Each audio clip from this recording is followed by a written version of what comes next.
Dans Jean 3,6, la première lettre du premier mot « esprit » est un « E » majuscule. C'est le Saint-Esprit. La première lettre du deuxième mot, l'esprit, est minuscule. C'est l'esprit humain. Dieu est esprit. Et seul mon esprit peut être renouvelé, et non pas mon corps. Le corps restera corps. Nous ne pouvons pas avoir un corps en acier après notre nouvelle naissance. Nous restons tels que nous sommes. Nous devons manger, nous devons travailler, nous sommes fatigués, lassés. Nous demeurons des êtres humains ordinaires.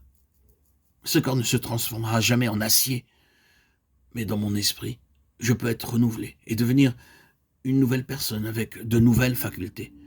Ceci n'est possible que lorsque je suis d'abord purifié intérieurement.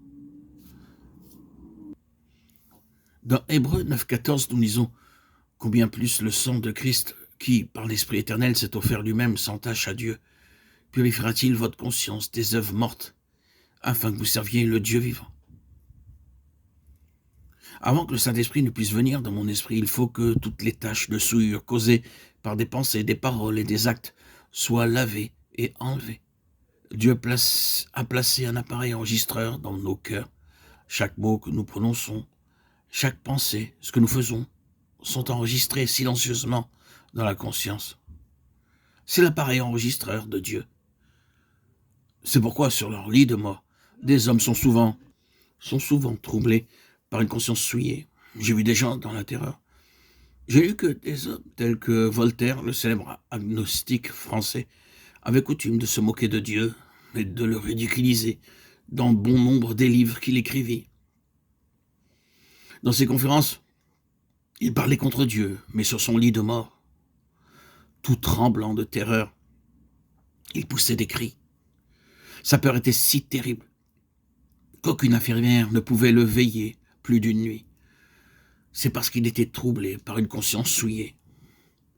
J'ai vu beaucoup de gens sur leur lit de mort qui n'étaient pas prêts à mourir. « Vous en prie, faites quelque chose, plaidait-il.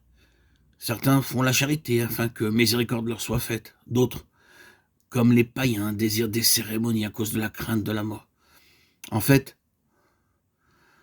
chaque être humain qui ne connaît pas Dieu est troublé sur son lit de mort par sa conscience souillée. Il n'y a pas de paix sur leur visage, seulement la crainte, la terreur et les ténèbres. Mais sur le visage d'un croyant s'exprime la parfaite paix d'un enfant endormi. Dieu déclare dans Jérémie 17,1 « Le péché de Juda est écrit avec un burin de fer, avec une pointe de diamant.